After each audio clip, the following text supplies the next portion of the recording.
सबने पढ़ा है कि भारत को आजादी अहिंसा से ही मिली है। ये वो कहानी नहीं है।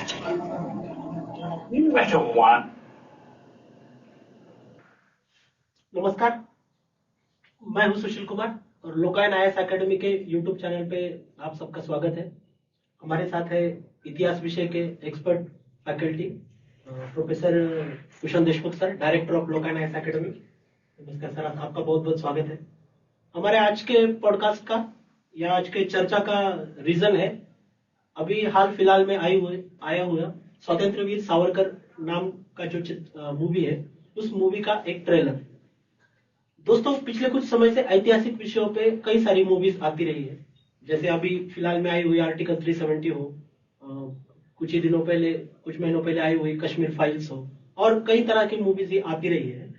इन मूवीज के ऊपर दोनों तरह से क्रिटिसिज्म या फिर अप्रेजल, दोनों चीजें उसके ऊपर भरमार उनका हुआ है। एक तरफ से उन्हें देश प्रेम जगाने के प्रयास के रूप में काफी सराहना भी मिलती है, और दूसरी तरफ से उन्हें धार्मिक और सांप्रदायिक द्वेष बढ़ाने वाली फिल्मों के तौर पे भी देखा जाता है और उन्हें एक प्रोपेगेंडा फिल्म कहा जाता है।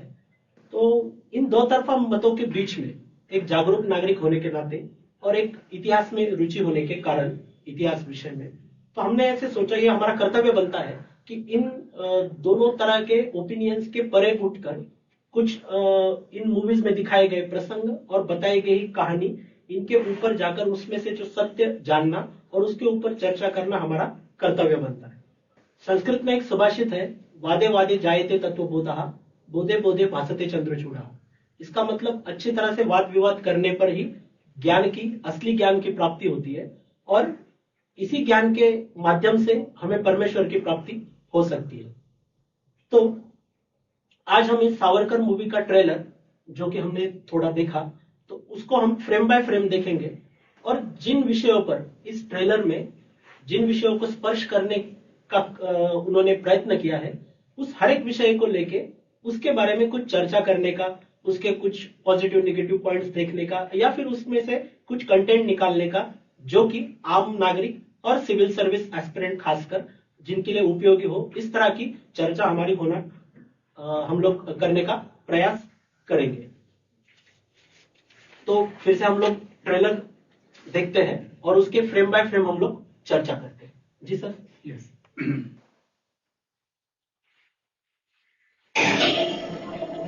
You met him once. So what do you see? My friend, sir, is the most dangerous man I've ever met. Because in just one meeting, he almost had me convinced that we are in the wrong. तो पहले हमने जब देखा तो उन्होंने पहले tagline ये बताई कि हम सबने पढ़ा है कि भारत को आजादी अहिंसा से ही मिली है, लेकिन ये वो कहानी नहीं। जाहिर है कहानी अहिंसा की नहीं है। सावरकर जी और उन्होंने जो हिंसा का रास्ता जिसका उन्होंने अख्तियार किया था, उसके बारे में ये कहानी है।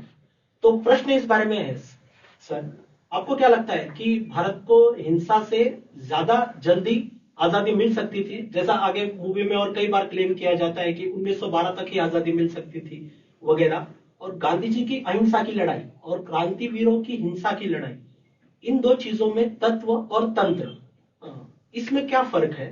और दूसरा, जैसा कि गांधी जी कई बार कहा करते थे कि वेज और मीन्स दोनों ही इंपॉर्टेंट होते हैं, लेकिन क्रांतिकारकों का एक तरह से कहना था कि मीन्स इंपॉर्टेंट है, वेज उसके लिए कोई भी हो, चल सकते हैं। तो आपको उस बारे में क्या लगता है? तो आपका कहना सही है कि ये जो परंपरा है हमारे स्वतंत्र संघर्ष की, वो बहुत पुरानी है। जैसे ब्रिटिशों के राज में ऐसा एक भी साल नहीं था जब उठाव नहीं हुए। वायलेंट रिवोल्ट्स हुए हैं, वो किसानों के हुए हैं, वो आदिवासियों के हुए हैं।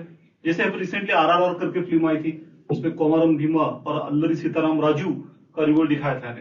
और ये सब रिवोल्ट जो थे वो हिंसक तो रहे थे, लेकिन उनमें से किसी को भी वैसे सक्सेस नहीं आ पाया।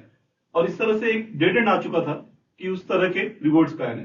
तो उसी पे ऊपर गांधी ने एक अपनी प्रतिभा से सत्याग्रह नाम का शस्त्र निकाला और एक देश को एक नए दौर पे वो लेके चले गए। और इस तरह से हिंसा का जो दौर है, एक कल्पना है, ये बहुत इंटरेस्टिंग है कि ऐसे नहीं कि पूरा उन्होंने ही पूरा साध्य किया है। जैसे कवि प्रदीप ने आगे चल के बहुत प्रसिद्ध गाना लिखा कि साबरमती के संत तूने कर दिया कमाल, दे दी हमें आजादी बिना खड़े तो बिना ढाल। तो वो तो एक लोकप्रिय कल्पना है, सबने अपना अपना योगदान दिया है, क्रांतिकारकों का अपना योगदान रहा है। इंडीड जो शुरुआत के क्रांतिकारक थे, जब एक कठिन दौर था, जब शुरुआत ही थी, उस दौर के सावरकर एक क्रांतिकारी रहे हैं, तो उनका अपना एक बड़ा योगदान रहा है। तो सही है, वो कहानी नहीं है, पर यह भी तो सही है कि 1921 के बाद सावरकर खुद क्रांतिकारी से परे हो गए और उसके बाद उन्होंने कभी कुछ क्रांतिकारी में वैसे डायरेक्टली तो पार्टिसिपेट किया नहीं है। तो उस तरह से फिर उनकी भी कहानी दो ट्रैक पे है ना, एक क्रांतिकारी की कहानी और आगे चल के एक लीडर रहे हैं वो हिंदू महासभा करके पार्टी के, और उनकी अपनी कुछ राजकीय भूमिकाएं रही है। और बाकी तत्व और तंत्र का जो मुद्दा है, तो बहुत सारे ऐसे कांग्रेस में भी लोग रहे हैं, जैसे समाजवादी लोग थे सुभाष चंद्र बोस से लेके, उन्होंने कहा कि गांधी के लिए अहिंसा एक तत्व हो सकता है, पर हमारे लिए एक तंत्र है, एक तकनीक है, हमारे लिए वो तत्व नहीं है। तो ऐसे मानने वाले भी लोग थे। और इस तरह से फिर आगे चल के ये संघर्ष हमेशा ही रहा कि किस तरह से जाना है। पर लार्जली ये तो हमने देखा ही कि भारतीय स्वतंत्रता संघर्ष ये अहिंसा के मार्ग पे ही चला, ये भी तो सही है। जी सर। बाद में हमने जब ट्रेलर में देखा कि एक अंग्रेज अफसर कह रहे हैं कि he is the most dangerous man I have ever met, in just one meeting he almost had me convince that we are in the wrong. तो ये हमें दिखाता है फ्रेम कि किस तरह से अंग्रेजों के ऊपर सावरकर जी का प्रभाव था, या फिर कई बार ये क्लेम किया जाता है कि अंग्रेज सावरकर जी से काफी डरते थे, इतना डरते थे कि उन्हें 2 उम्र कैद की सजा दी, काला पानी भेज दिया, जो कि बाकी लोगों को नहीं भेजा, उन्हें भेजा। तो इस बारे में हम लोग क्या कह सकते हैं? लेकिन अगर हम लोग 1910 का सावरकर जी का केस देखें, तो क्या हम लोग इस तरह से कह सकते हैं कि सावरकर जी का ब्रिटिशों पे प्रभाव था, या ब्रिटिश के झांसे में कई बार सावरकर जी आ गए, ऐसा क्या कह सकते हैं? सावरकर का चरित्र बड़ा ही रहस्यमय रहा है compare to the other contemporary leaders. तो उसके बारे में ये सब इंटरेस्टिंग चीजें हैं कि उन्होंने हमेशा ही गुप्त रूप से काम किया, उनसे उनके बारे में बहुत सारी चीजें हल्ले को मालूम नहीं थी। लेकिन ये भी तो सही है, ब्रिटिश अपने स्पाइंग के लिए बहुत फेमस है, और जब वो ब्रिटेन में आ गए सीखने के लिए, तब से उनकी फाइल उन्होंने बना के रखी थी। और अभिनव भारत का काम क्या चलता है इंडिया हाउस में, उसकी डिटेल्स ब्रिटिशों के पास दिन ब दिन की थी, हर एक दिन की डिटेल उन्हें करके रखी थी। और इस तरह से बहुत बार सावरकर को जो लगता था कि वो बहुत गुप्त रूप से काम कर रहे हैं, उसका एक एक डिटेल ब्रिटिशों के पास वैसे भी था है। और इस तरह से ही फिर उन्होंने स्टार्टिंग में ही इनके क्रांतिकार्य को बंद कर दिया है, और फिर बहुत बड़ा कुछ क्रांतिकार्य हो नहीं पाया इसके पीछे। तो इस तरह से ये आगे चल के भी चलता रहा। आगे चल के भी क्या हुआ कि जब वो अंडमान में थे, तब ब्रिटिशों ने शायद देखा कि उनका हिंदुत्व की तरफ झुकाव है और ये काम के आदमी हो सकते हैं। शायद वही कारण था कि उनका एप्लीकेशन स्वीकार के उनको भारत में लाया गया। और ये ब्रिटिशों के मतलब से ही वो इस तरह के एक लीडर खड़े हुए कि जो हिंदुत्ववाद को लेके कांग्रेस की जो मुख्य भूमिका रही उसको अपोज करते रहे। तो इस तरह से कौन किसके पीछे चला और कौन किसको ये चला, ये तो बड़ा ही इंटरेस्टिंग डिस्कशन होगा, कोई सवाल ही नहीं है सर। जी सर। और इसी बारे में अगर हम लोग 1910 की केस की बात करें, जिसमें सावरकर जी को अंडमान की सजा हुई, तो उस केस में खुद सावरकर जी को पहली बार पता चला था कि 1906 से मेरे नाम की फाइल खुली हुई है और उसमें सारे अपडेट्स है और सारी तरह की चीजें। तो खुद उन्होंने लिखा है कि मैं शॉक्ड हो गया था कि इतना मेरे ऊपर नजर रखी जा रही है। हम लोग फिर से ट्रेलर को आगे, हमारी कहानी को आगे बढ़ाते हैं। भारत की सरकारों की लड़ाई में हिंदू और मुसलमान एक होकर लड़े थे, क्योंकि देश धर्म से ऊपर होता है। मानसिंह ने अखंड इटली बनाया था, हम अखंड भारत बनाएंगे। तो 2 इंपॉर्टेंट चीजें इस फ्रेम में इन्होंने दिखाने का प्रयास किया है कि 1857 की लड़ाई में हिंदू मुस्लिम एक होकर लड़े थे, क्योंकि देश धर्म से ऊपर होता है। और दूसरा डायलॉग उन्होंने कहा कि मैज़नी ने अखंड इटली बनाया था, हम अखंड भारत बनाएंगे। 2 इंपॉर्टेंट किताबें जो थी, जो सावरकर जी का सबसे अच्छा क्रेडिट माना जा सकता है, इसमें सबसे पहले 1906 में उन्होंने इंग्लैंड जाने के बाद जो तुरंत जो किताब लिखी वो थी मैज़नी का चरित्र, जो इटली के क्रांतिकारक थे। और उसके बारे में पहले हम दोनों किताबों के बारे में अलग अलग बात करते हैं सर। मैज़नी की किताब के बारे में, उसके लिखने की प्रक्रिया और मैज़नी का सावरकर जी के ऊपर जो प्रभाव था, उसके बारे में कुछ आप हमें बता सकें। जोसेफ मैज़नी ये इटली के बहुत प्रसिद्ध क्रांतिकारी रहे हैं। उनका जो रिसर्जेंस करके मूवमेंट था उसी ने इटली में राष्ट्रवाद को जगाया और सबको एक साथ लाया। हालांकि उनकी मुख्य भूमिका नहीं रही, काउंट डी काहूर, गैरिबाल्डी, इन लोगों ने ज्यादा भूमिका निभाई है। तो राष्ट्रवाद का फैलाव करने में जोसेफ मैज़नी का बहुत बड़ा इम्पोर्ट रहा है। वो इतने सटे क्रांतिकारी और ये थे एकतावादी और राष्ट्रवादी कि वो हमेशा काले कपड़े पहनते थे। उनका ऐसे लॉजिक था कि मातम है हमारा, तो जब तक स्वतंत्रता नहीं मिलती इटली को तब तक मातम में रहेंगे। फ्रांस में रहते थे, इटली के बाहर रह के उन्होंने काम किया है, तो बस उनका बहुत बड़ा प्रभाव। पर थोड़ा ये भी है कि ये मैज़नी थोड़े रोमांटिसाइज वाले लोग थे और डायरेक्टली इटली को रिपब्लिक करेंगे तो फिर व्यवहारवाद कम था। तो फिर आगे चल के काहूर ने उनका बहुत बड़ा विरोध किया है, जिन्होंने एक्चुअल डायरेक्शन किया था इटली के एकीकरण में। तो बस उनका ही थोड़ा सा प्रभाव। सावरकर उन जैसे उस जमाने के जो क्रांतिकारी है, तो रोमांटिसिज्म बहुत बड़े पैमाने पे उसे हमें दिखता है। ये जो मैज़नी थे उनका कहना था कि जो यंग लोग हैं वही कुछ करते हैं, यानी जिनकी उम्र बढ़ गई है वो तो सिर्फ एक्सक्यूज देते रहते हैं, ये नहीं हो सकता, वो नहीं हो सकता। तो बस उन्होंने यंग इटली फॉर्म की थी। तो उसी धरती पे यंग इंडिया, या जिसको अभिनव भारत कहते हैं, उसकी स्थापना सावरकर ने की थी।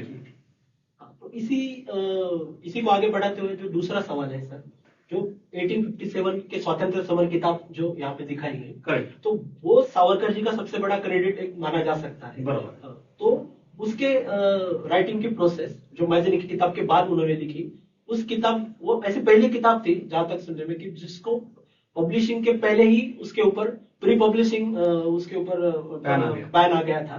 तो उसके बारे में कुछ आप बताइए।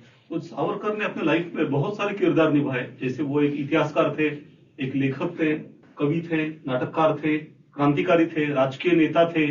बहुत सारे इंटरेस्टिंग किरदार उन्होंने निभाया है। उसमें से ये जो उनका किरदार है कि एक इतिहासकार की भूमिका में, जब 1907 में 1857 के रिवोल्ट को 50 साल हो रहे थे, तब उन्होंने से देखा कि तब जो भी पुस्तकें ग्रंथ अवेलेबल थे वो सब ब्रिटिशों ने लिखे थे अपने साइड से। उन्होंने जो रिवोल्ट लोग थे, रिवोल्ट करने वाले, उनको इस तरह से दिखाया था कि ये कोई सैनिकों का ही रिवोल्ट था, ये कोई ऐसा ही फ्यूडल रिवोल्ट था। तो फिर सावरकर ने सोचा कि नहीं, जो भारतीयों की बाजू है वो दुनिया के सामने आनी चाहिए। और उसने रिसर्च करके बहुत इंटरेस्टिंग को लिखा, जिसका स्वतंत्र संघर्ष पे बहुत अच्छा प्रभाव रहा है। आगे चल के इवन जो चलो दिल्ली की घोषणा है, जो गांधी ने भी 1940 में वैयक्तिक सत्याग्रह में दी थी, या आजाद हिंद फौज ने भारत के बाहर से जब आक्रमण किया भारत के ऊपर, तो वही दी थी। ये सबका जो फेमस हुआ था वो उसी बुक से हुआ था, और यही बुक बैन भी हुआ था, तो उनका नाम उसी से हुआ है। और उसमें उन्होंने दिखा दिया है कि हिंदू और मुस्लिम एक साथ लड़े थे, तो देश धर्म से ऊपर होता है, उन्होंने कहा है। वो भूमिका उस जमाने में उनकी थी, जैसे जिन्ना की भी थी, और दूसरे दोनों ने ही अपनी अपनी भूमिका आगे चल के। और तो इस तरह से 3 मॉडल खड़े हुए आगे चल के कि प्योर नेशनलिज्म, राष्ट्रवाद। दूसरा एक मॉडल रहा कि हिंदू राष्ट्रवाद या मुस्लिम राष्ट्रवाद, जिसमें धर्म पहला और देश बाद में। और तीसरा ऐसा रहा कि राष्ट्रवादी हिंदू या राष्ट्रवादी मुस्लिम, जिसमें पहले राष्ट्र और फिर धर्म।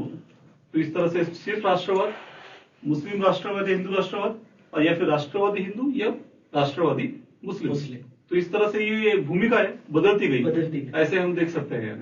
विचारों में परिवर्तन। तो ये पहले पूरे राष्ट्रवादी थे, पर आगे चल के फिर हिंदू राष्ट्रवाद की तरफ गए हैं। Thank you sir. आगे चलते हैं।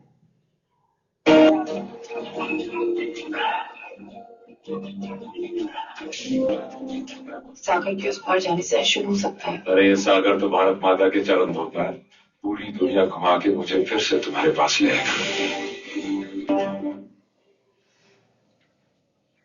तो इस पार्ट में दिखाया गया है कि विदेशी वस्त्रों की होली का जो प्रोग्राम हुआ था पूना में, तो जिसमें सावरकर जी ने पार्टिसिपेट किया था, या फिर उनके अगुवाई में ही वो प्रोग्राम हुआ था। हमें अभी पता नहीं कि किस कैरेक्टर को कौन सा रोल दिया है, लेकिन तिलक जी और काल वृत्तपत्र के जो राइटर थे, एडिटर थे, शिवराम महादेव परांजपे जी, वो दोनों इस जगह पे उपस्थित थे। तो सर यही वो प्रसंग था कि जब से सावरकर जी को प्रसिद्धि प्राप्त हुई और जिनसे उनके इंग्लैंड जाने के दरवाजे ओपन हुए, तो उस बारे में कुछ बताएं। डेफिनेटली, क्योंकि उस जमाने में लोग बहुत डरते थे ब्रिटिशों से, कुछ भी अगेंस्ट करने के लिए तैयार नहीं होते थे। मध्यम वर्ग के लोग तो ज्यादा उस तरीके थे। पर यह भी तो सच है कि पूना में इस तरह का एक ग्रुप था कि जो अभी क्रांतिकारी की तरफ उठ चुका था, जैसे नासिक में मित्रमेला फॉर्म हुई थी तो अभी सावरकर, जिनको तात्याराव कहते हैं, वो पूना में सीखने के लिए आए फर्ग्यूसन में, तो बहुत एक्टिव रहे। उन्होंने मित्रमेला का रूपांतर यहाँ पे अभिनव भारत में किया है।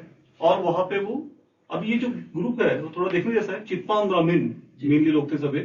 तो चित्पान ब्राह्मण जो थे वही पेशवा जो थे, कोंकण के लोग हैं और ये पूना में आए थे। उनकी सत्ता गई थी तो उनमें राजकीय बहुत अशांतता थी। तो ब्रिटिश उनको जानते थे अच्छे से। वही कारण था कि वासुदेव बळवंत फडके भी चित्पान ही गए हैं। एक साफेकर बंधु है। स्टेटमेंट भी था ना सर कि राज पेशवों का गया है और पेशवों ने वो लड़के वापस लेना चाहिए, या फिर राज ब्राह्मणों का गया है, ब्राह्मणों ने फिर से वो लेना चाहिए, इस तरह का भी। हाँ, तो एक वो राजकीय असंतोष करने की जो उनकी ये थी मनीषा थी, वो उसका ब्रिटिशों को भी अच्छे से अंदाज था। इसलिए तो साफेकर को मिलिट्री में नहीं चाहिए था, एंट्री नहीं दिया था। उससे उनको गुस्सा, उन्होंने रैंड की हत्या की थी, उसके पीछे एक कारण वो रहा है। तो इस तरह से आगे चल के तो गांधी और चित्पान ब्राह्मणों का बहुत ही निकट वाला संबंध रहा है। उनके गुरु जो थे गोखले, वो चित्पान ब्राह्मण ही थे। उनके जो नंबर 1 स्पिरिचुअल डिसाइपल थे गांधी के, विनोबा भावे, वो भी चित्पान ब्राह्मण ही थे। और उनके जो असैसिनेटर थे नथुराम गोडसे, वो चित्पान ब्राह्मण ही थे। तो एकदम यूनिक कैरेक्टर वाले लोग थे। तो उसमें से ही सावरकर है, तो फिर वो हम देख सकते हैं कि किस तरह से उन्होंने एग्रेसिवली लीडरशिप ली थी। और पूरा भी चर्चा में आ गए तो जो कॉलेज के जो प्रिंसिपल थे रैंगलर परांस पे करके थे, उन्होंने तो उनको कॉलेज से निकाल दिया है। बहुत गुस्सा हो गया। फर्ग्यूसन कॉलेज की सियासत में विद्यार्थियों ने पढ़ने की जरूरत ही नहीं, उनका कहना है। पर तिलक जी ने उनकी बाजू ली। तिलक जी ने तो अग्रलेख लिख दिया कि ऐसे गुरु हमें नहीं चाहिए, ऐसे गुरु हमें नहीं चाहिए, ऐसे कहा है। और इस तरह से फिर शिवाजी शिष्यवृत्ति करके स्कॉलरशिप एक श्यामजी कृष्ण वर्मा से लेके दी थी। और देन सावरकर के डोर खुले हो गए ब्रिटेन जाने की। ऐसी कथा। फिर जैसा कि इसमें दिखाया गया है कि उनके रास्ते ओपन होकर फिर वो ब्रिटेन में उनकी एंट्री हुई है। तो ब्रिटेन में वो आए हैं इंडिया हाउस में। देखते हैं आगे चल के इंडिया हाउस में क्या दिखा। सावरकर जी, ऐसे हिंसा से संघर्ष हो सकता है पर समाधान नहीं। मैं ऐसे लोगों को ढूंढ रहा हूं जो जिंदा अंग्रेजों का कलेजा फाड़ के खा जाए। ये एक मेरा पर्सनल पसंदीदा सीन था जिसमें गांधी जी को पहली बार दिखाया गया है। सिर्फ गांधी जी और सावरकर इन दोनों की 2 बार अलग अलग सालों के गैप के बीच में एक दूसरे के साथ में मुलाकातें हुई है। पहली बार 1906 में जब गांधी जी साउथ अफ्रीका से लंदन आए थे, तब जब सावरकर जी शुरू में ही एज अ स्टूडेंट वहां पे गए थे। और दूसरी बार मतलब 1909 में जब गांधी जी फिर से एक बार आए, उसके बाद में कई सारी मुलाकातें और कई सारे प्रोग्राम्स में उन दोनों ने एक साथ शिरकत की। और कई सारे प्रोग्राम्स के गांधी जी प्रेसिडेंट भी रहे। तो उन दोनों के बीच काफी सारी चर्चाएं हुई है। जैसा कि इसमें दिखाया गया है कि गांधी जी खुद का इंट्रोडक्शन करके दे रहे हैं सावरकर जी को। तो क्या आपको लगता है गांधी जी तब तक साउथ अफ्रीका के काफी बड़े लीडर थे और सावरकर जी सिर्फ स्टूडेंट थे? तो हमने तो कुछ तो कहा कि गांधी जी जब शुरुआती दौर में चिट्ठियां लिखा करते थे लोगों को, तो ये सारे स्टूडेंट जो इंडिया हाउस के जो लड़के होते थे, तो काफी उत्साह से गांधी जी को चिट्ठियों के ऊपर स्टैंप लगाना, उन्हें पहुंचाना, इस तरह के काम 1906 वाले। और यही 2-3 साल बाद जब सावरकर जी का होल्ड आ गया था काफी पॉलिटिक्स के ऊपर, कई सारी चीजें हुई थी, तो वो दोनों जो विजिट्स हैं उसमें जो उन लोगों के आइडियोलॉजिकल एक्सचेंजेस हुए हैं और दोनों ही लोगों का भारत में काम अभी तक शुरू नहीं हुआ था। तो ये काफी इंटरेस्टिंग चीज जो है उसके बारे में कुछ बताइए। हाँ, तो ये बहुत ही इंटरेस्टिंग चीज है क्योंकि शुरुआत का समय था। अभी राष्ट्रवाद को अलग अलग ब्रांचेस आने वाली थी, तो फिर सब एक देशभक्त थे। और उस जमाने में ऐसे सब देशभक्त लंदन में मिला करते। लंदन इस तरह के लोगों को पालता था। जैसे अच्छा उदाहरण तो रशियन क्रांतिकारियों का है कि वहां पे सोशल डेमोक्रेटिक पार्टी के लोग सब जमा हुए थे। लेनिन था, अलेक्जेंडर केरेंस्की था, ट्रोट्स्की था। तो उनमें बहुत बहस हुई और बाद में उनमें लंदन में ही फूट पड़ गई, जो मेंशेविक बोल्शेविक करके ग्रुप फॉर्म हो गए। बस थोड़ा सा वैसा ही भारत के बारे में भी हुआ है। ये सब लोग गांधी आते थे बीच बीच में लंदन में और उनकी मुलाकात तो एक दूसरे से अच्छे से जानते थे। इंडियन वहां पे जब उन्होंने कार्यक्रम किए थे तो उसका अध्यक्ष पद उन्होंने गांधी जी को दिया था। 1857 के रिवोल्ट के 50वें सालगिरह के कार्यक्रम थे। और उसमें जब गांधी ने देखा कि ये लोग क्रांतिकारी और हिंसा की तरफ जा रहे हैं, तो थोड़ा एकदम चौंक गए कि ये कौन सी दिशा है। तो वही थोड़ा सा दिखाया है। आगे चल के फिर गांधी इतने अपसेट हो गए उससे कि जब वो ब्रिटेन से अफ्रीका की तरफ जा रहे थे, तब शिप पे उन्होंने एक बुक लिखा और उसमें उन्होंने उनके ऊपर बहुत प्रताड़ना की है कि उसमें उन्होंने लिखा है कि ये सब गलत रास्ते पे है वो पुस्तक बहुत प्रसिद्ध रहा, उसका नाम रहा हिंद स्वराज करके, और जिसमें उन्होंने कहा कि ये सब गलत रास्ते पे है। तो हिंद स्वराज के लिखने के पीछे ये कहानी है। एग्जैक्टली, और आगे चल के फिर उनके रास्ते अलग हो गए, इसकी शुरुआत यही से है, ऐसे हम देख सकते हैं। जी, आगे फिर से देखते हैं।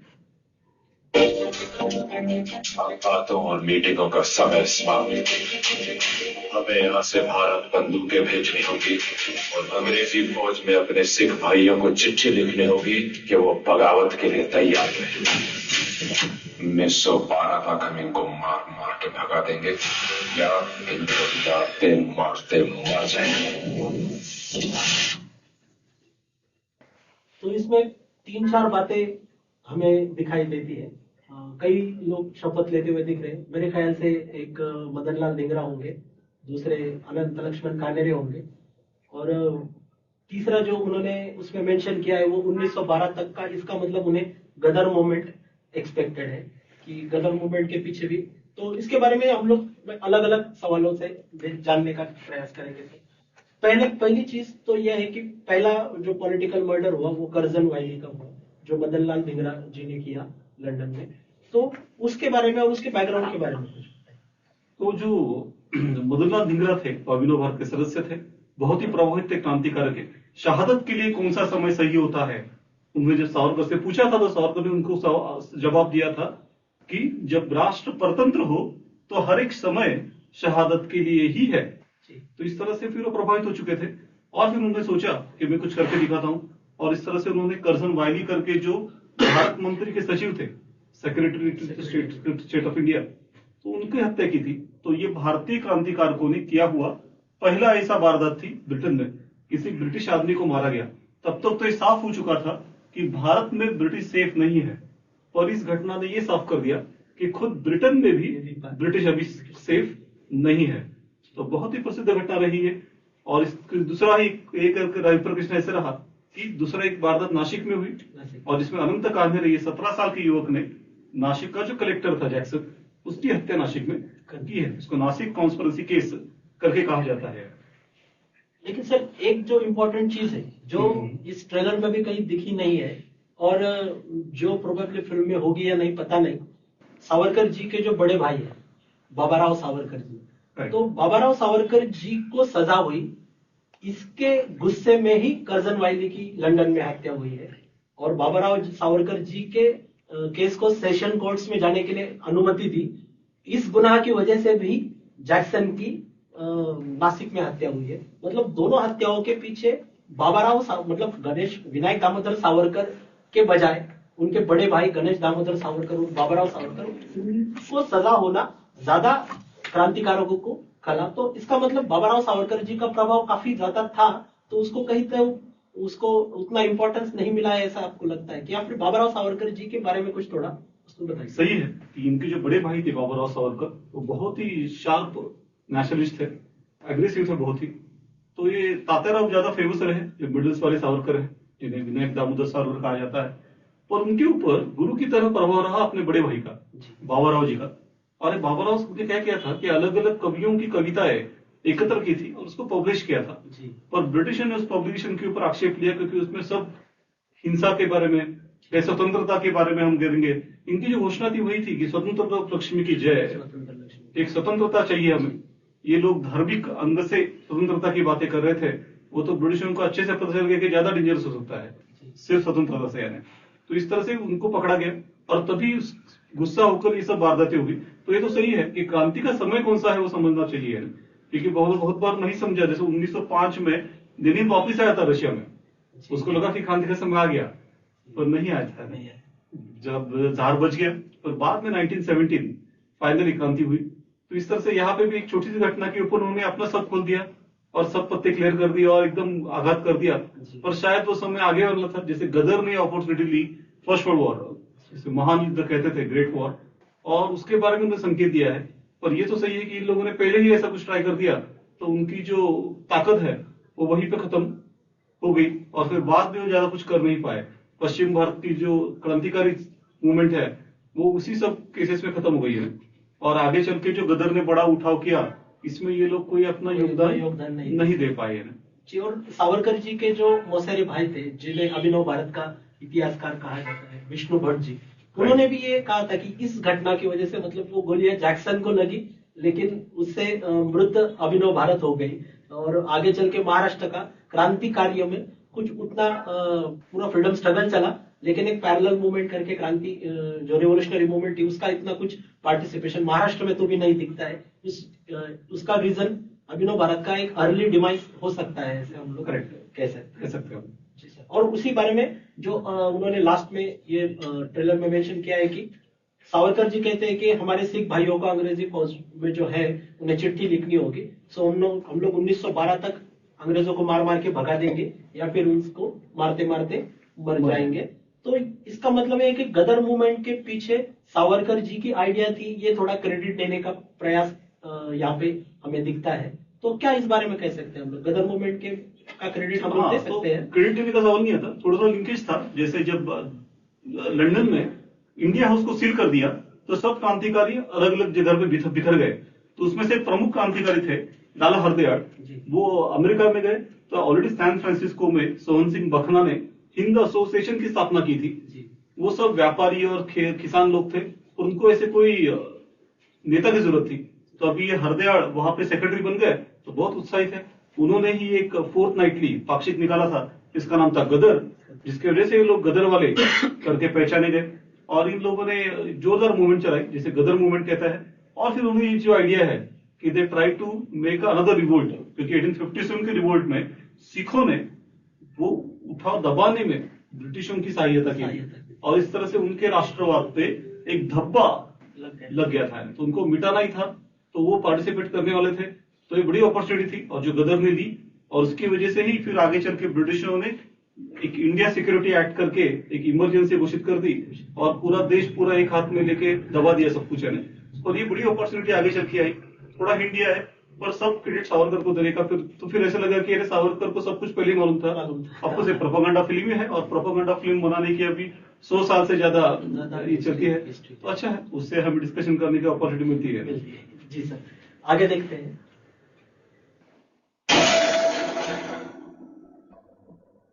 पहली बार किसी को 2 उम्र कैसे सजा दी है? ऊपर वाले ने एक जिंदगी दी थी, जज साहब ने 2 दी थी। हम अंग्रेजों के पक्ष में लड़ेंगे, वो भी हमारी मदद करेंगे। जर्मनी और जापान के आधुनिक हथियारों के साथ अंग्रेजों पे हमला कीजिए। मैं इस महान किताब को अंग्रेजी में ट्रांसलेट करके नई पीढ़ी तक पहुंचाना चाहता हूँ। ला इलाहा इल्लल्लाह मोहम्मद। तो यहाँ पे एक 3-4 चीजें एक ही फ्रेम बाय फ्रेम दिखाई गई है। पहला तो उन्होंने अंडमान में सावरकर जी का दिखाया गया है वास्तव में, लेकिन 3 इंपॉर्टेंट लोगों को एक के बाद एक दिखाया गया है। पहले गांधी जी ने कहा है कि हम अगर आज हम अंग्रेजों के पक्ष में लड़ेंगे तो कल को वो भी हमारी मदद करेंगे। तो ये शायद पहले वर्ल्ड वॉर के वक्त का सीन वो दिखा रहे हैं। तो सर पहला क्वेश्चन उसी बारे में लेते हैं।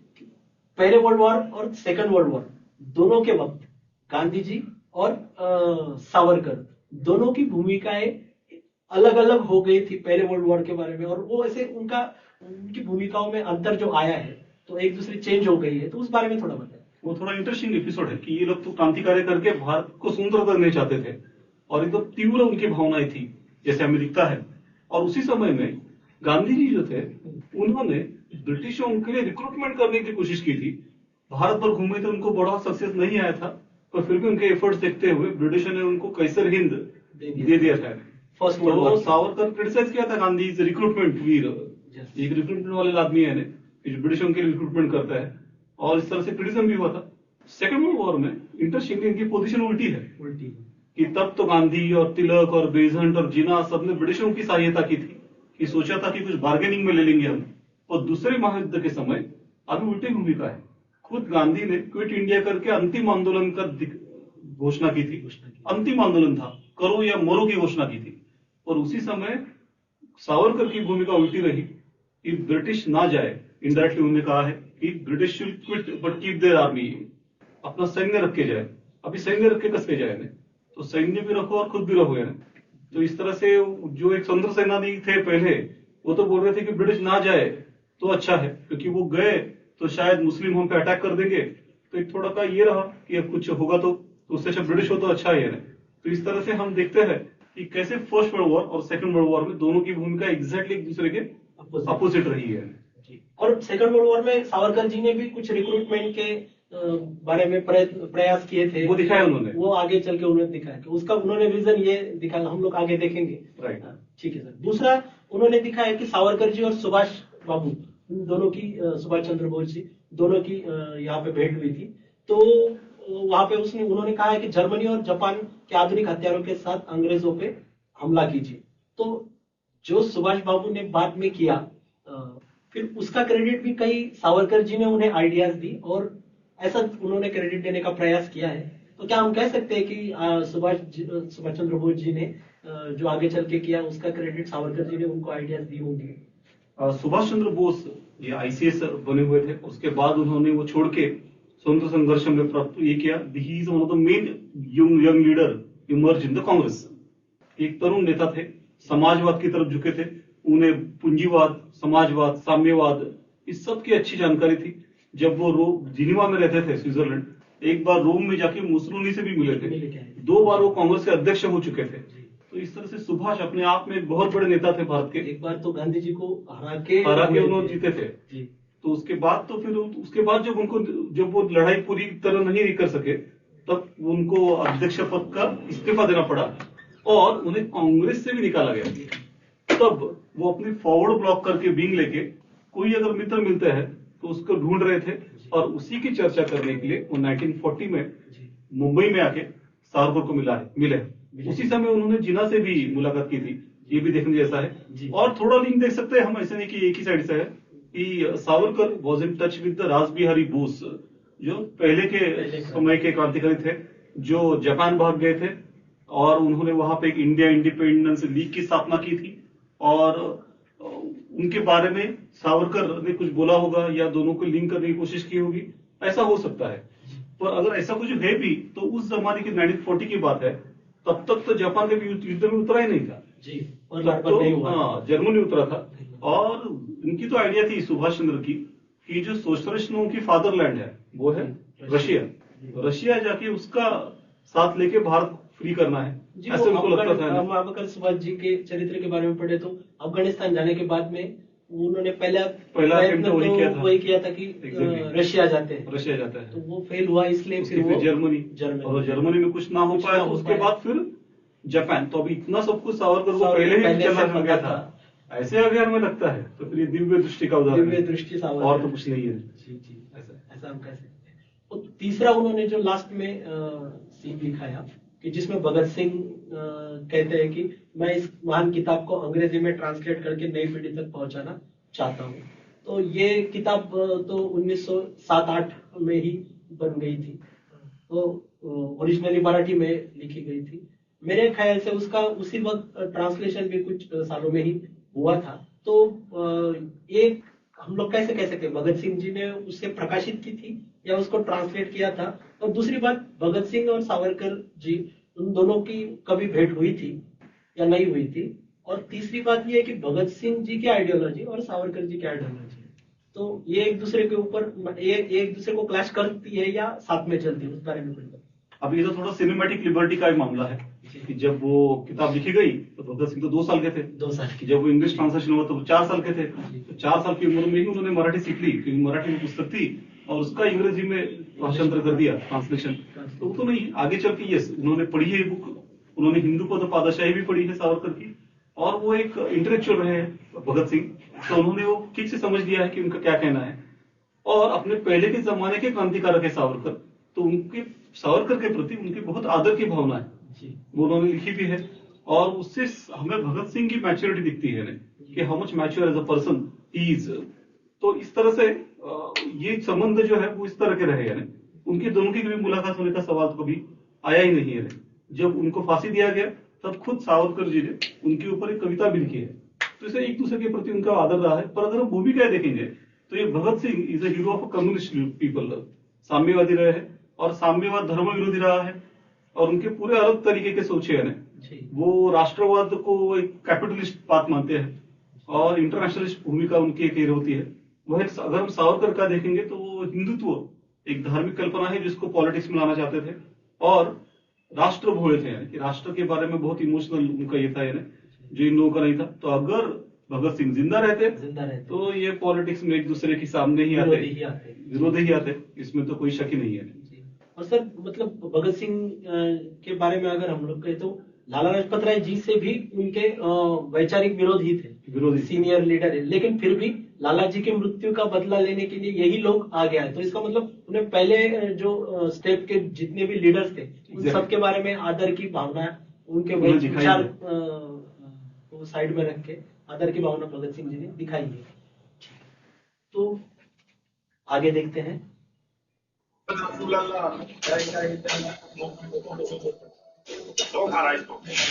ये आजाद हिंदुस्तान में डेमोक्रेसी नहीं, बल्कि सल्तनत चाहते हैं। अंग्रेजों के जाने के बाद भारत को सल्तनत बनाने का प्रयास किया गया, तो हम मुगलों का राज दोबारा नहीं आने देंगे।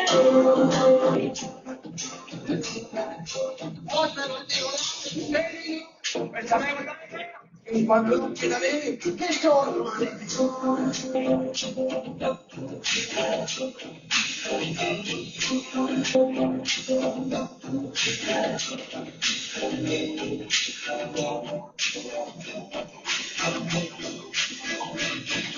हिंद से प्यार करने वाले हम सब हिंदू हैं।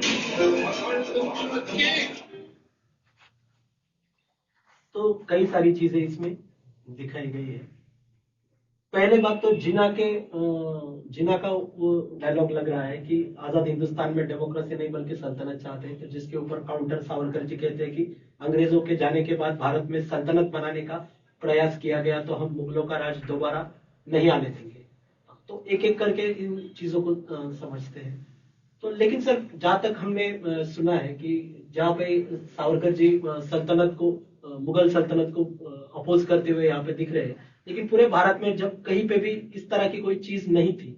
मुगलों के प्रसिद्ध एम्परर जो है अकबर, तो अकबर की जो बर्थ एनिवर्सरी है, जयंती है, वो सेलिब्रेट करने का क्रेडिट तो नासिक के क्रांतिकारकों को जाता है, जो हमने सुना है। उस बारे में आप क्या कहें? हाँ, तो वो स्टार्टिंग में जो उनकी भूमिका रही कि हिंदू मुस्लिम एक करके जो राष्ट्रवाद खड़ा होगा और ब्रिटिशों को भगा देंगे देश से, तो उसके इसमें उन्होंने वो जो भूमिका रही स्टार्टिंग की वो दिखती है।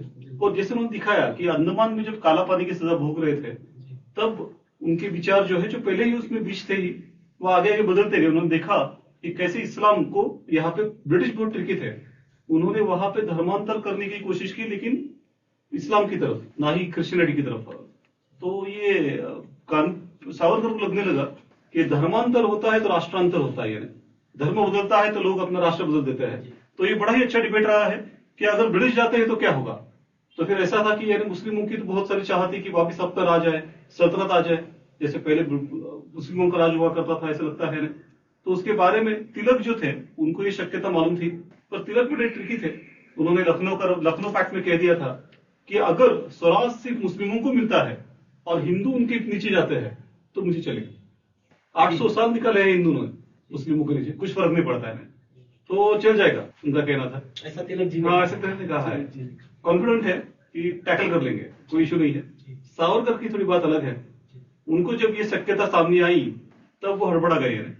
तो फिर उनका थोड़ा कॉम्प्लेक्स है कि उनको लगता है कि फिर मुस्लिम भारी पड़ेंगे, यानी शायद हम नहीं कर पाएंगे। तो देन ही गॉट शॉक्ड, तो उनको लगा कि नहीं, ऐसा नहीं कर पाएंगे हमें। तो आगे चलकर हमने अपनी भूमिका बदल दी, चाहे तो ब्रिटिश रहे यहाँ पे, पर मुसलमानों का राज नहीं होना चाहिए।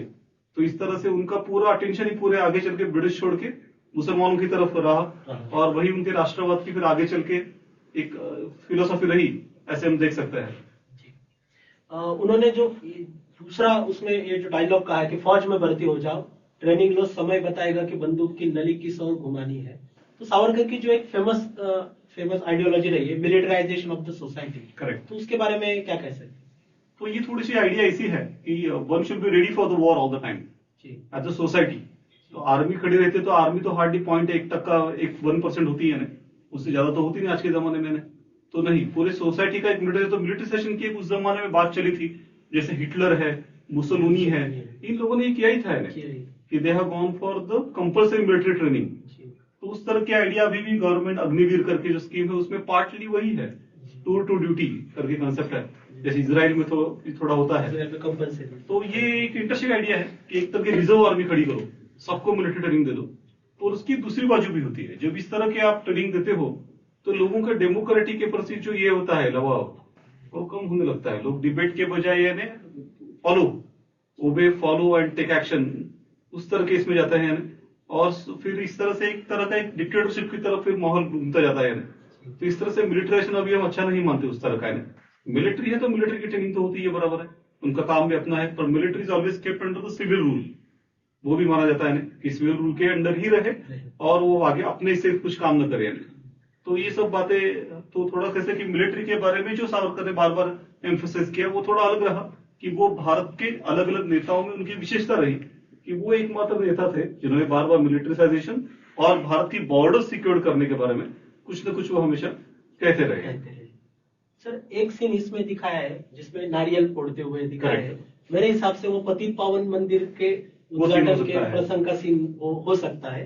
तो वो पतित पावन मंदिर की जो कंसेप्ट है कि रत्नागिरी में जब सावरकर अंडमान से आने के बाद में उन्हें 12-13 साल तक रत्नागिरी में वहां पे अज्ञातवास नहीं कह सकते, लेकिन उनको नजर कैद में जहाँ पे रखा था, हाउस अरेस्ट में, तो वहां पे उन्होंने रत्नागिरी डिस्ट्रिक्ट छोड़ के वो जा नहीं सकते थे। तो उस रत्नागिरी डिस्ट्रिक्ट में ही उनके जो साइंटिफिक थॉट्स है, जो उनकी अनटचेबिलिटी के खिलाफ की जो भी मूवमेंट है, तो उसी में एक पतित पावन मंदिर का जिक्र आता है। बाबूजी शेटकीर जी ने वहां पे जो मंदिर खड़ा किया था, जिसे सावरकर जी ने पतित पावन मंदिर का नाम दिया, तो वो जो एक कंसेप्ट थी उसके बारे में, और इस कंसेप्ट की वजह से फिर अंबेडकर जी और सावरकर जी ये दो लोग एक दूसरे के सामने आ गए और काफी टाइम तक उनका आइडियोलॉजिकल वॉरफेयर चला, अपने पत्रों के माध्यम से या फिर अपने किताबों के माध्यम से और लेखों के माध्यम से। तो वो एक थोड़ा इंटरेस्टिंग जो चैप्टर है, थोड़ा कम चर्चा किया हुआ माध्यम ये है कि जब सावरकर रत्नागिरी में थे तो वो एक उनमें एक अलग किरदार उनका दिखता है कि सोशल रिफॉर्मर, एक समाज सुधारक या समाज क्रांतिकारक की भूमिका उन्होंने ली थी। और वो खुद उन्होंने देखा कि हिंदू समाज पीछे क्यों पड़ गया, क्योंकि वो अलग अलग तरह के बंधनों में जटा रहा, जैसे अनटचेबिलिटी, टच नहीं करना, स्पर्श बंदी, रोटी बंदी, डाइनिंग नहीं करना एक दूसरे के साथ, या फिर सिंधु बंदी, नॉट क्रॉसिंग द सीज, बेटी बंदी कि किसके साथ शादी करनी है, हिंदुओं में बहुत ये रहा है। ऐसे अलग अलग 7 बंधनों की उन्होंने बात की है, सप्त श्रृंखला सिद्धांत, 7 चेन्स। उसमें से एक जो हमें पहले ही सावरकर, यमुना बाई जो पत्नी सावरकर जी की, वो कहती है कि आप अगर समुद्र क्रॉस करके जाओगे तो पाप लगेगा। तो करेक्ट। तो फिर उन्होंने कहा कि ये सब जो बंधन है उसकी वजह से हिंदू समाज एक साथ नहीं आ पाया, स्ट्रांग नहीं हो पाया, यूनाइटेड नहीं रहा और फिर बार बार हारता गया है। तो बस उससे बाहर आना है। उस जमाने में क्या हुआ था कि ऑलरेडी अंबेडकर ने बड़ी ही खलबल पैदा कर दी थी। उन्होंने डिक्लेयर कर दिया कि हिंदुओं का इतिहास ये पराभवों का इतिहास है, history of Hindus, history of defeats. तो उससे बड़े ही जर्नी स्टार्ट हुई थी और सावरकर था कि ये सब प्रॉब्लम है। तो अभी उन्होंने सोचा कि ये जो जाति पाति है, ये जो अनटचेबिलिटी है, वही तो वीकनेस है हिंदुओं का। तो जब तक उसको दूर नहीं करेंगे तब तक हिंदू एक साथ नहीं आएगा और कुछ कर नहीं पाएगा। तो रत्नागिरी के सावरकर जो है वो इसमें एक्टिव थे। उन्होंने खुद सहभोजन किया है, मतलब upper caste people and untouchables are what together for same dining, एक साथ खाना खाया है उन्होंने। और फिर जो अंबेडकर ने पूना में, एक नासिक में काराम टेम्पल सत्याग्रह स्टार्ट किया था कि अंबेडकर ने कहा कि अगर मैं हिंदू हूं तो मुझे हिंदुओं की तरह समान बर्ताव होना चाहिए। तो उसने अलग अलग आंदोलन चालू किए थे, जैसे हिंदुओं के जो धर्म ग्रंथ है संस्कृत के, उसका पारायण करना, उसको पढ़ना किया था, उसका दहन तो किया था, लेकिन फिर बाकी के ग्रंथों को पढ़ने का हमें अधिकार चाहिए। या फिर उन्होंने जनाऊ जो होता है सैक्रेड थ्रेड, वो डालने के लिए आंदोलन किया था। तो इस तरह से यानी फिर जो शादियां होनी चाहिए वो वैदिक चैंटिंग से होनी चाहिए, वैदिक मंत्रों से होनी चाहिए, या फिर उसका एक पार्ट था मंदिर सत्याग्रह, मंदिर में प्रवेश चाहिए। तो नासिक में चालू की थी। तो बड़े हिंदू समाज में उस जमाने में खड़बड़ मच गई थी कि अब इसका क्या करें। काफी वक्त तक चला था। हाँ, 5 साल चला है। तो संघर्ष का सबसे लंबा सत्याग्रह ये राजकीय नहीं था, ये सामाजिक रहा था, कारम सत्याग्रह नासिक वाला। सावरकर खुद नासिक के थे, ये बात देखिए जैसे है। तो अभी सावरकर ने रत्नागिरी में क्या किया है, देन ही सपोर्टेड, उनको सपोर्ट था इस मूवमेंट को। He is against untouchability, so he build a temple called as Patit Pavan temple, Shri Ram का टेंपल है। तो फिर ये तो एक अच्छी बात लगती है ना। हाँ, तो मतलब उससे तो अम्बेडकर जी खुश हुए होंगे ना सर? हाँ, तो ऐसा लगता है। और यही कारण था कि उनका और अम्बेडकर में बहुत बड़ा संघर्ष पैदा हुआ, क्योंकि अम्बेडकर की जो डिमांड थी, डॉक्टर अम्बेडकर की, वो ये थी कि जो एग्जिस्टिंग टेम्पल्स है वो खुले होने चाहिए, अलग मंदिर बनाने की मांग नहीं की थी। ये क्या बात है, अम्बेडकर ने कहा अलग मंदिर की बात है। अब तक तो आपने इंसानों में डिफ्रेंसिएशन किया है, स्पृश्य और अस्पृश्य। अब ये नया लेवल है कि जिसमें भगवान में दो तरह के भगवान होंगे, स्पृश्यों का भगवान और अस्पृश्यों का भगवान। और ये नाम भी बड़ा इंटरेस्टिंग है, पतित पावन। तो पतित कौन है?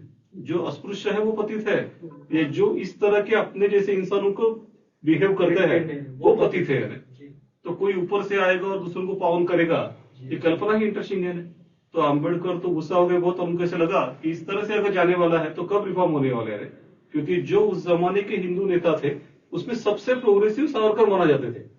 बात देखनी चाहिए। और अगर वो ऐसा कर रहे हैं तो फिर ये कब सुधार होने वाले हैं?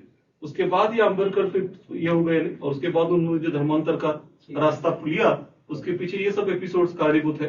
तो ये बोलने के लिए तो बात अच्छी है कि आप हिंदू हो, भारत में रहते हो, तो आप सब इस वजह से भी अम्बेडकर जी को लगा होगा शायद कि I will be the last reformer probably, क्योंकि ये तो आगे काफी कॉम्प्लिकेटेड हो सकता है। हाँ, वो उनकी भूमिका तो पक्की रही है कि मैं तो आखिरी रिफॉर्मर हूँ, जो कुछ भी रिफॉर्म्स होने हैं वो मेरे ही सामने। क्योंकि ये रिफॉर्म क्या कहते थे कि इतना बड़ा अन्याय है, सालों शतकों का है, तो बहुत वक्त लगेगा, इतना जल्दी तो होने वाला नहीं है। तो अम्बेडकर ने कहा कि अन्याय को परंपरा नहीं होती है, अन्याय की परंपरा नहीं होती।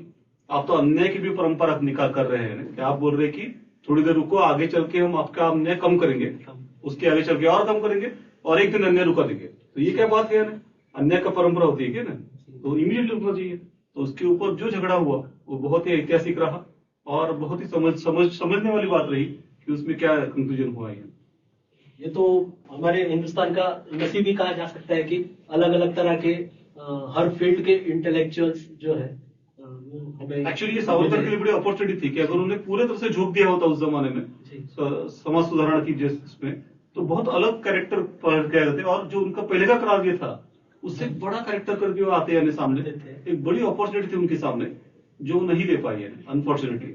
उतनी उनकी सोच तो थी पर शायद वो नहीं ले पाए। वही गांधी ने दी है। उन्होंने पूना पैक्ट के बाद कांग्रेस का इस्तीफा दे दिया है और आगे का पूरा फोकस उन्होंने सोशल रिफॉर्म्स पे लगा दिया है। एक पूरी रिस्क ली है कि पूरा अपना पॉलिटिकल करियर उन्होंने दांव पे लगा दिया सोशल रिफॉर्म्स के लिए। ऐसा किसी पॉलिटिकल लीडर ने अब तक नहीं किया है कि अपना खुद का सक्सेसफुल पॉलिटिकल करियर दांव पे लगाना। टॉप के नेता थे वो 1932 एग्जैक्टली में 2 मूवमेंट चलाई थी बड़ी बड़ी। एग्जैक्टली उसके बाद उन्होंने वो दांव पे लगा दिया कि या तो ये अपॉर्चुनिटी सावरकर के पास भी थी जी पर अनफॉर्चुनेटली वो ना ले सके। ये भी तो सही है जी। और इसके क्योंकि तब सावरकर जी जो कर रहे थे मतलब हिंदुत्व जो उन्होंने लास्ट फ्रेम में दिखाया है कि जो हिंद से प्यार करने वाले हम सब हिंदू हैं, अखंड भारत की जय, ये जो डायलॉग है। तो इस बारे में जो एक मेरा सवाल है कि हिंदुत्व की सावरकर की हमेशा हम लोग देखते हैं हिंदुत्व और हिंदुइज्म ऐसे अलग अलग कॉन्सेप्ट्स आती है, हिंदू राष्ट्रवाद। तो उसमें सावरकर जी की हिंदुत्व की कॉन्सेप्ट आखिर थी क्या? उनका एक सबसे बड़ा आजकल में चर्चा होने वाला यही कंट्रीब्यूशन है कि उनकी हिंदुत्व की व्याख्या जो उन्होंने की है वो जो है वो उनके हिंदुत्व करके पुस्तक में है। और ये पुस्तक वैसे बड़ा ही फेमस रहा है। उन्होंने ऐसे फर्स्ट लाइन में तो लिखा है कि जो हिमालय से हिंद महासागर तक रहते हैं, सिंधु पर्यंत, तो वो सब हिंदू ही है। पर आगे चलकर उन्होंने कहा है कि जिनके पुण्यभू और पितृभू हिंदुस्तान है, तो अभी पितृभू मतलब जो जहाँ पे जन्म है तो बस सब जन्मे तो यही पे है। तो पर जो पुण्यभू की बात होती है वहाँ पे प्रॉब्लम, तो वहाँ पे थोड़ा प्रॉब्लम है। पुण्यभू में क्या होता है कि ईसाइयों की है वो जेरूसलम है या फिर रोम है या मुस्लिमों की मक्का मदीना है। तो उनके व्याख्या में सिर्फ जो प्रॉपर हिंदू जिसे कहते हैं बौद्ध है, जैन है और सिख है, वही 4 आता है, बाकी लोग नहीं आते फिर। तो ये इस व्याख्या के ऊपर बहुत बड़ा ये रहा। पर शायद यही व्याख्या उनकी यानी जो है वो आगे चल के यानी डोमिनेंट रही, ऐसा भी हम कह सकते हैं। तो उनका हिंदुत्व एक राजकीय हिंदुत्व रहा। ये भी थोड़ी इंटरेस्टिंग बात है कि खुद वो धार्मिक नहीं थे, उल्टा उनका जो रत्नागिरी का काम है उसमें उन्होंने अलग अलग तरीके से धार्मिक कर्मकांड जो होते हैं रिचुअल्स, उसके ऊपर बहुत बड़ा ये किया है, आक्षेप लिया है। इवन गाय के बारे में उन्होंने कहा है। काफी सारे लोगों को पता नहीं होता कि सावरकर जी की गाय के बारे में क्या क्या ओपिनियंस थे। राइट। अलग अलग प्राणियों में कोई मतलब नहीं है डिफरेंस करने में। गाय भी एक उपयुक्त पशु है, उससे ज्यादा तो कुछ उसका मतलब नहीं है। ऐसे उनके अलग अलग इंटरेस्टिंग का है। वो मंदिर के बारे में बहुत खिलाफते हैं, किसी पुरोहित के बारे में खिलाफते हैं, तो मंदिर खड़ा करना, पुरोहित रहना और इस तरह से पूरा एक कारोबार चलाना। कारोबार है ये सब धर्म, उन्होंने कहा ऐसा है। उन्होंने कहा, सावर्कर जी ने तो कहा। उनका बड़ा इंटरेस्टिंग था। वो तो खुद अध्ययवादी थे, थोड़े एग्नोस्टिक।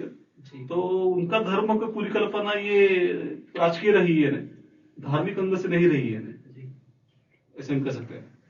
लेकिन सर, जो हिंदुत्व की जो कंसेप्ट थी, आपने पुण्य भू का कहा, तो लेकिन फिर ये पितृभू तक ठीक है, इसको खुद की जमीन मानना, फादरलैंड मानना, हम यही के हैं, हमारे पुरखे यही के थे, यहाँ तक थे। लेकिन अगर धर्म भी आपका वहीं पे होना चाहिए, उसका ओरिजिन, तो ये तो बुद्धिज्म के लिए पॉसिबल है, जैनिज्म के लिए पॉसिबल है, सिखिज्म के लिए पॉसिबल है, लेकिन इस्लाम के लिए फिर तो ये प्रॉब्लमेटिक बात हो जाती है। लेकिन यही चीज अगर हम लोग पास्ट हिस्ट्री में जाए कि आर्यों के बाहर से आने के बारे में भले ही क्रिटिसिज्म हो, लेकिन फिर भी कई सारे लोग तो ये मानते हैं हिस्टोरियंस की आर्य भी सिंधु तक जो आए थे, वो बाहर से आने वाला रास्ता, बाद में भी इन्वेजन्स आते रहे। तो अगर ये थ्योरी मानी जाए कि आर्य भी बाहर से आए थे, तो उनकी भी पितृभू ये पुण्यभू ये नहीं है ना, तो उसका मतलब वो भी कैसे हो सकता है? तो वो इनके हिंदुत्व के लिए प्रॉब्लम नहीं कि ये तो इशू ही नहीं। ये जो पूरी कंसेप्ट है, इस तरह से फिक्स करना पुण्यभू कौन सी और उस तरह से ये करना प्रॉब्लमेटिक है। क्योंकि अभी आर्य का सिद्धांत अभी फिर क्वेश्चन किया जाता है कि देखो आए ही नहीं है, पृथ्वी पे आर्य नहीं है, तो बाकी सब कुषाण तो आए, हुण तो आए, और मंगोल आए, टर्क आए, कई सारे ब्रिटिश आए, सब गया है। और हम सब वही है ना। जैसे राहत इंदौर ने कहा है कि सभी का खून मिला है यहाँ की मिट्टी में, हिंदुस्तान किसी के बाप का नहीं है, सबका ही है। तो इस तरह से अगर हम देखेंगे तो ये सब यानी वो पॉलिटिकल पोजीशन होती है, और उसी से फिर अभी जैसे सीए की बातें होती है, सिटीजनशिप अमेंडमेंट एक्ट, तो उसके पीछे यही सावरकर की जो कल्पनाएं है वो ज्यादा प्रभावी रही है। इवन पितृभू कहना ये भी थोड़ा इंटरेस्टिंग है। जर्मन लोग हैं, जर्मन लोग उन्हें फादरलैंड कहते हैं, जनरली लोग जो है वो मदरलैंड कहते हैं, मदरलैंड कहते हैं, इसमें फादरलैंड वो कंसेप्चुअल जो है। तो फिर वो जर्मन एग्रेसिवनेस है, ऐसे कहा जाता है कि वो उस कल्पना से आया है फादरलैंड कहने। तो वैसे बाकी जो लोग हैं भारत में, बंकिम चंद्र चट्टोपाध्याय या योगी अरविंद, इन लोगों ने माता कहा है, वंदे मातरम ही कहा है। और सावरकर एक एक्सेप्शन रहे कि उन्होंने पितृभूमि के बारे में फोकस किया है, फादरलैंड कहते रहे हैं। पर ट्रेलर का फाइनल सीन होगा, देख लेते हैं।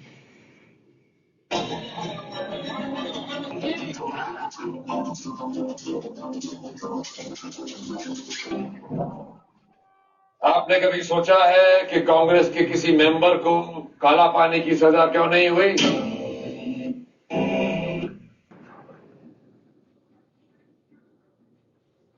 जी, तो ये लास्ट में जो सबसे बड़ा एक्यूजेशन जो लगाया गया है कि क्या आपने कभी सोचा है कि कांग्रेस के किसी मेंबर को कभी काला पानी की सजा क्यों नहीं हुई? और उसके बाद में जो स्क्रीन दिखाई गई है, हु किल्ड हिज स्टोरी, तो ये दोनों चीजें सवाल खड़े किए हैं। तो ये सवालों के बारे में हम क्या कह सकते हैं सर? ये इन सवालों में कुछ तथ्य है? थोड़ा तथ्य है, in the sense that Congress का जो प्रमुख ये रहा, तिलक जो थे, खुद उन्होंने क्रांतिकारियों को सपोर्ट कभी नहीं दिया था। उन्होंने कहा कि उससे स्वतंत्रता नहीं आ सकती, उसमें अगर 50% की सक्सेस के चांसेस है तो बाकी के 50% की रिस्क लेने के लिए मैं तैयार हूं। तो उन्होंने कभी भी सपोर्ट नहीं किया है, और वही परंपरा आगे चल के गांधी ने भी चलाई, और उन्होंने तो अहिंसा का पूरे तत्वज्ञान बना के सुंदर संघर्ष राह चला। तो फिर क्रांतिकारक जो थे हिंसा के मार्ग पर थे, तो बड़े ही डेंजरस थे ब्रिटिशों के लिए। तो फिर उन्होंने उनको देश से दूर रखा, काला पानी जिसे अंडमान कहते हैं, सेलुलर जेल बनाया, जिसे एक आदर्श नरक कहा गया, इट्स लाइक आइडियल हेल, और वहां पे उनकी छल किया गया। कांग्रेस के लोग तो सिंपल लोग थे, जिनको कोई वैसे कुछ काला पानी की जरूरत ही नहीं थी, संख्या में भी बहुत ज्यादा थे, तो वहां पे इतनी यही नहीं थी अपॉर्चुनिटी सबको रखने के लिए। और लेकिन उसका कोई उल्टा मीनिंग लगेगा और कहा कि कांग्रेस के लोगों ने कभी खड़ते हुए कठिन समय में समय बिताया ही नहीं, तो बहुत ही उल्टा होगा। खुद तिलक मंडाले में 6 साल के रहे हैं, और बहुत ही कठिन समय में। उसी मंडाले में लजपत राय भी रहे हैं, उसी मंडाले में सुभाष चंद्र बोस भी रहे हैं।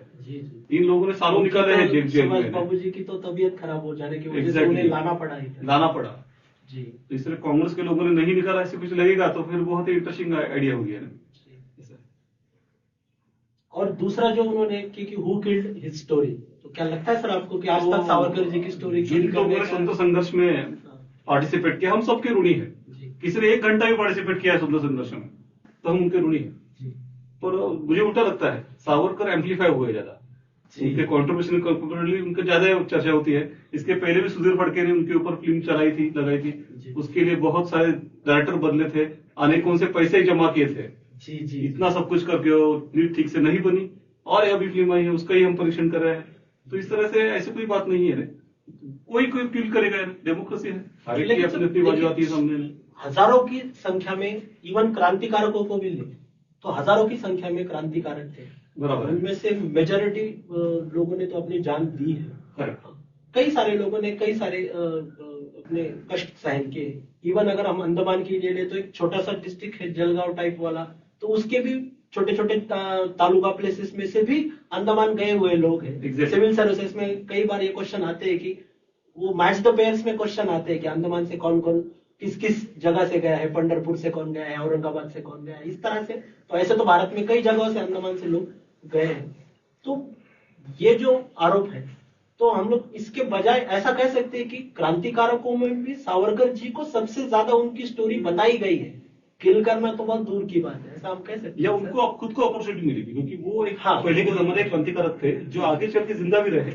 उन्होंने बहुत सारा लिखा है, बहुत उनका लेखन खुद के बारे में, उनकी रचनाएं हैं, नाटक है, गीत है, सब कुछ लिखा है। तो उनको बहुत सारी प्रसिद्धि मिली, आगे जब उन्होंने पक्ष का काम किया है, वो राजकीय नेता के तौर के उभरे हैं, तो उनको बहुत सारी सेकंड इनिंग मिली है। तो जो 2 लाइफ मिली है, तो भी उनको 2 लाइफ मिली है, तो उनका पूरा सामने आया है, उसके ऊपर बहुत सारी चर्चा भी हुई है।